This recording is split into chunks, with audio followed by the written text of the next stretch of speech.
next we are diving into the fascinating world of AI and natural language processing. Let's welcome Yogesh Kulkarni, GDE ML and a renowned expert in the field of AI with 20 plus years experience in CAD software development and R&D management. He has a PhD in geometric modeling with expertise in AI, data science, machine and deep learning, NLP and generative AI. He will walk us through an intriguing discussion on Retrieval-Augmented Generation, a technique that revolutionized how we harness the power of LLMs. Without further ado, let's give a warm welcome to our speaker. Thank you. Good morning. So, I'll do things a little differently. Okay. How many of you have used LangChain or Llama Index? LangChain or Llama Index? Okay. I see about 10 hands as usual. So this talk is for the rest of the guys. Okay. Those who have used LangChain and Llama Index, they already know this concept. So this concept that I'm talking today is RAG. Rags to riches wala RAG. Okay. Retrieval-Augmented Generation. Okay. My presentation is actually very long, detailed and technical. So what I'll do before going to presentation, I'll explain the concept itself. Okay. Very briefly, very simplistically. And if at all we get time, we'll go through the presentation very quickly. Presentation is just details. What we want to understand is, what is the need for RAG and how it is done? Right? Very high level concept. Is it okay? Okay. So basically we are all using here Gemini or else other place ChatGPT, right? We put some prompt, we put some question, you get answers. Right? And these answers are based on the LLM, large language model that is sitting behind, right? Gemini or GPT 3.5 or whatever. And this model answers based on the training it was done for, right? And typically this training is done on everything publicly available to it, right? Almost everything that is available in the world. So that it takes, trains itself and that model answers your questions, isn't it? That's the normal process. But then there are problems, right? If you want to have similar ChatGPT or Gemini working on your data, that it won't do, right? ChatGPT does not know about your data, the data that is residing in your computer, isn't it? Because it does not have access to it, so it is not trained on it, so it does not answer from it. Simple. As an AI advisor, actually I work as an AI advisor, that's the most frequent request that comes to me. Build ChatGPT on my data, isn't it? They want this power of ChatGPT or Gemini, but working on my data. So how to go about it? There are a couple of ways actually. And it's called few shots prompting, fine-tuning, pre-training. And one of them is RAG, Retrieval-Augmented Generation. Let's try to understand what it is. Forget the presentation for now. Okay? The idea is, you have some data with you, maybe documents, maybe something else, right? Documents.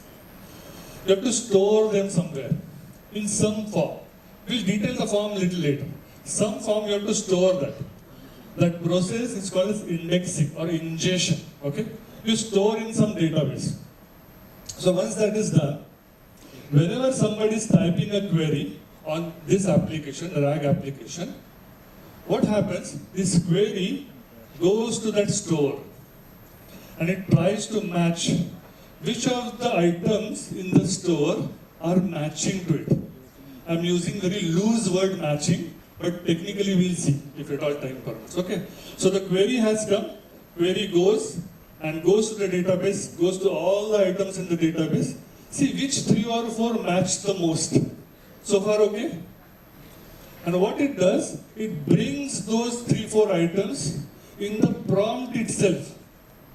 Okay, we are still in the prompt. Your question, and the question should answer from the given things, retrieved things from the database. And then it answers. See the magic. Once the query and the it's called context. Context, that thing is then sent to a model behind, GPT 3.5, Gemini, whatever. So we are getting context from our data. Can you see the change? If the query was just one query in ChatGPT or Gemini, it would have gone to the model directly. Now what we are doing, this model, the query, plus augmentation. Augmentation meaning addition. Addition of my context, which is retrieved. Retrieved, augmented generation. Getting the concept? So it is bringing context from my data. That's why it is answering from my data. If at all, if your prompt is very nice, if the answer is not in the context that is it has brought, it will answer generically. So we have got best of the both worlds. We have got linguistic prowess, power of the large language models, plus it is answering from my data, isn't it? Best of the both worlds. That's the basic concept. Now, things are not that easy. Based on what needs to be stored, how it is to be stored, how it is to be retrieved, how to rank, what are the problems, everything is very, very complex. Okay, that's why the things that I had asked in the beginning, these frameworks called LangChain or Llama Index, or even proprietary systems like GenAI Studio from Google, they provide this facility. You just take your data, index it, and then call some few routines, and you build a RAG application. Getting the idea? So now I'll go through the presentation quickly, but in between, whenever there are some technical issues or other important points, I'll highlight. But I think hopefully everybody is aware of what RAG is. RAG is not answering directly from model, but from your data. And how to retrieve it, how to index it, that we will see. By the way, in this presentation, I'm not taking any proprietary names. So this presentation is completely agnostic and theoretical, okay? 13 minutes.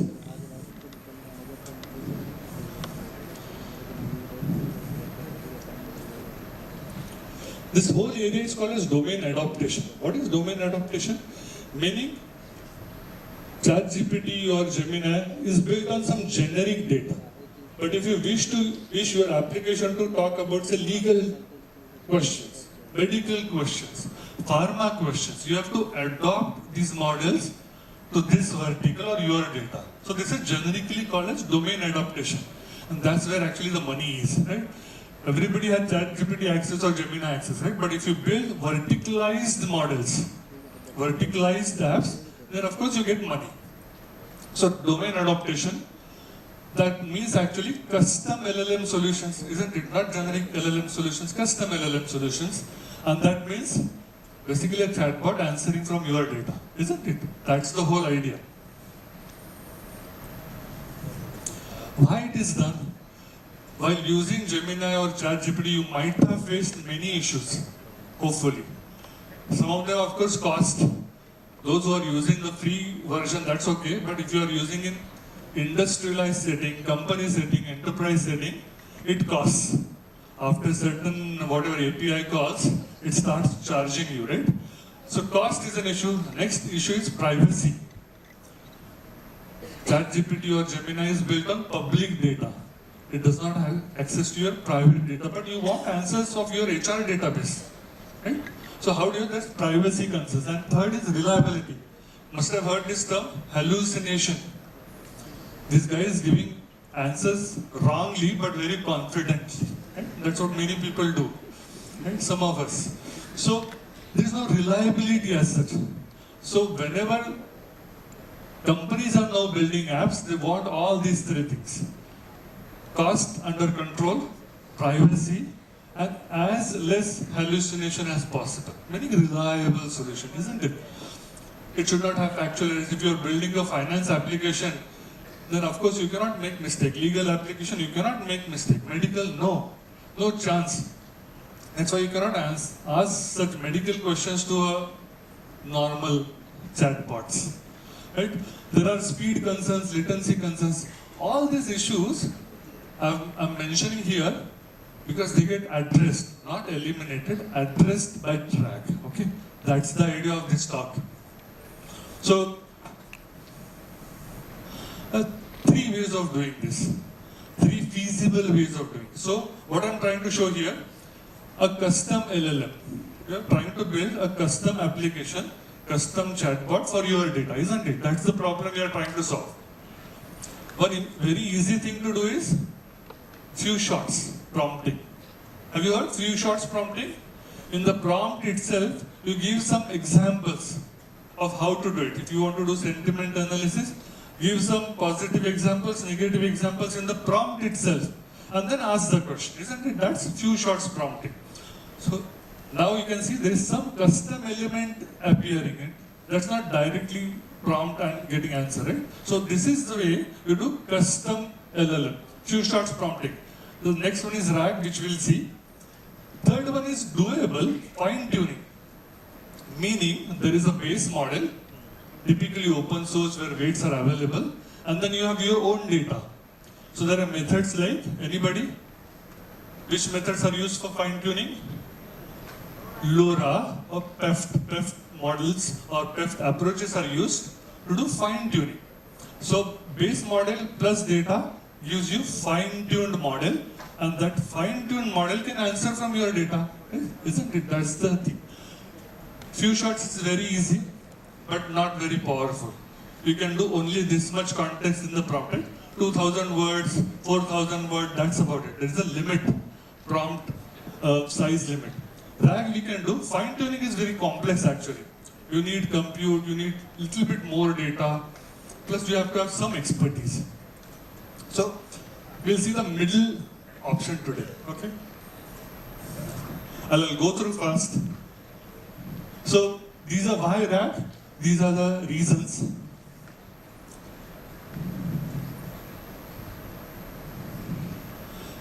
Okay. I'll point to some of the slides which are critical, rest I'll run through fast, okay? So this is important, as I said, whatever data that you have to do ingestion, not injection, ingestion, meaning putting it in the store, isn't it? Data can be of many types. Typical data is documents, isn't it? Documents that you have. You may have tables also, pictures also, drawings also, that also can be done. But most popular is documents, your own documents that you have.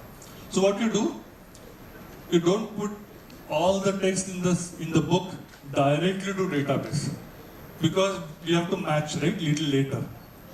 So what we do, we chunk it. Chunk meaning segmentation, meaning splitting. If you have a document, you split it into paragraphs. Once you split it into paragraphs, you convert that text to vectors. Have you heard? Vector? Vector embeddings, word embeddings, doc2vec, glove, bird. These are the ways to convert text to vector. Vector meaning list of numbers. Once they are converted to vectors, they are stored in database. Now these are little special databases called vector databases. Okay? Because they store vectors. Vectors meaning list of numbers. Okay? Once they are stored in vector databases, it's called actually index. It's nothing but store. Right? The Elasticsearch guys typically call it as index. No? Many people call it. So ingestion process is over, meaning your data has gone to store. That's it. Now we have started using now it is runtime. What happens? A query comes. As I mentioned, I'm trying to repeat the workflow so that it goes into your head. It gets ingested into your head. Okay. Query comes. We take that query and match. Also we have to vectorize it. The text has to be converted to vector. Getting it? Query converted to vector. In the vector databases, we have all the vectors already stored. We start matching. Which matches the most? Can anybody tell, given two vectors, how to find which, how similar they are? Anybody? This is 10th standard question. Huh? Cosine similarity, wonderful. Anything else? Jacquard similarity or many other methods, or distance way, right? So given two vectors, it's checked against everybody. Oh, this seems to be like 90%, 95% match. Those 3-4 guys, those vectors and their corresponding text is brought. So this is retrieval. Query goes to index top k. Top k means 3-4 things, whatever k that you have mentioned, 3-4 things, they are brought to LLM as a context. So your query and these 3-4 texts from your database have come in and prompt and the context you start. It's almost like few shots, if you can imagine. It's almost like few shots prompting. Your prompt plus additional information from your database and you start answering. That's it.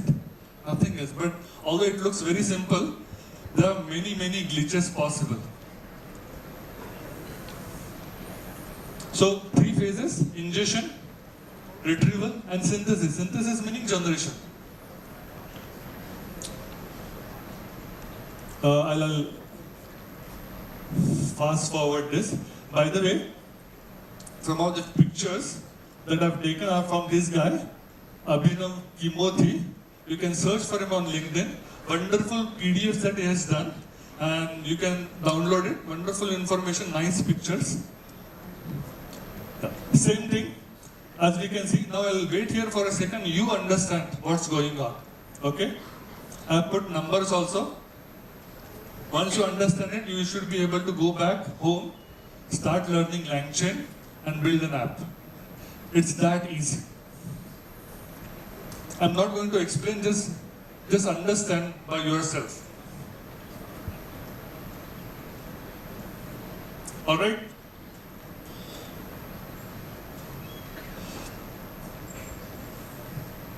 So there are 3 phases. So there could be many problems pre-retrieval, meaning while ingestion, while doing ingestion, there could be some issues at the retrieval time and at the post-retrieval time. We'll see all those issues. There are some complexities. I'll just touch upon those complexities. Okay. I'm not sure whether you can see, at least the back side. I'm also not able to see them. Anyway, so pre-retrieval.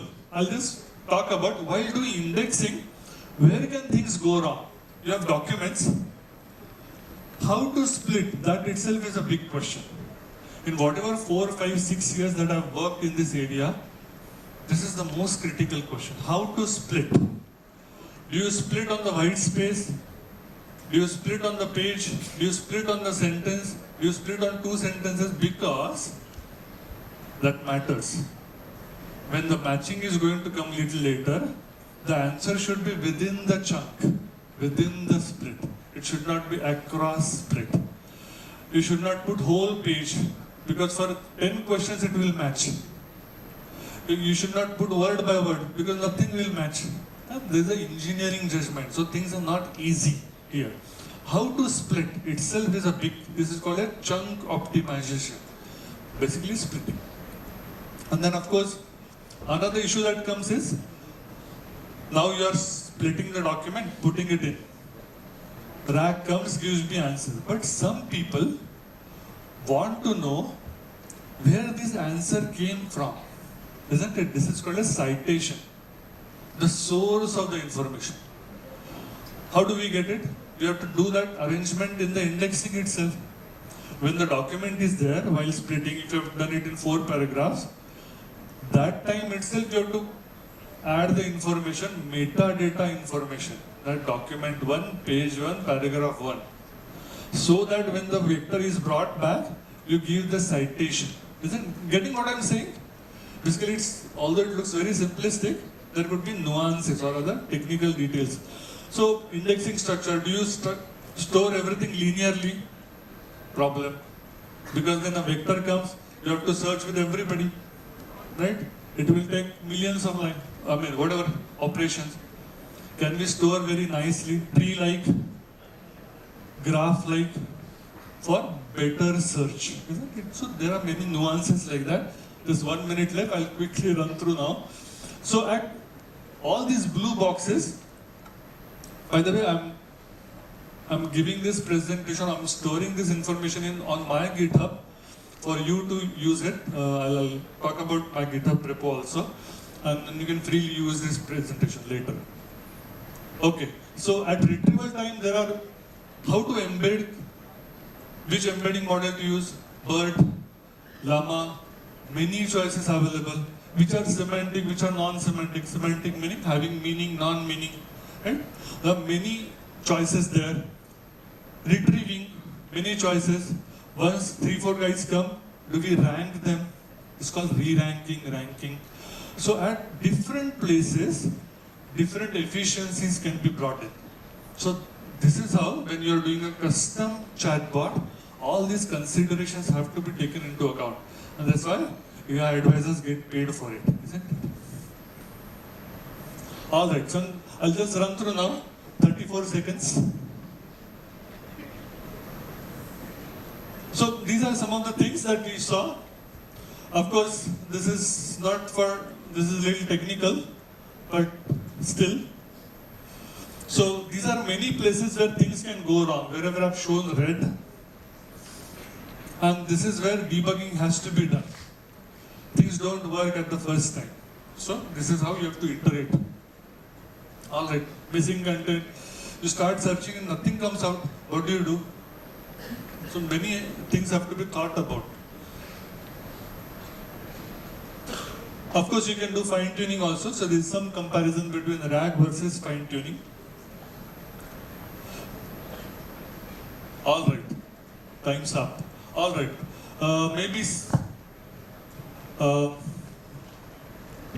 that's about it.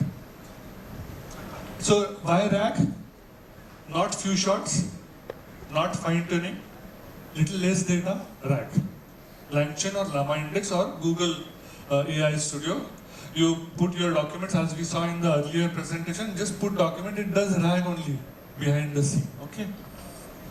All right, that's about it. Thank you. If you have questions, I'm around. You can ask me directly. This is my LinkedIn profile. You can follow me. You cannot connect me. Connections are full. So just follow me and send me email. My email is this. Thank you. Thank you, Yogesh, for such an insightful session on unlocking the true potential of LLMs. We truly appreciate the knowledge and expertise you shared today. Thanks again for a fantastic talk. Now, I would like to call Kunal on the stage to felicitate Yogesh Kulkarni.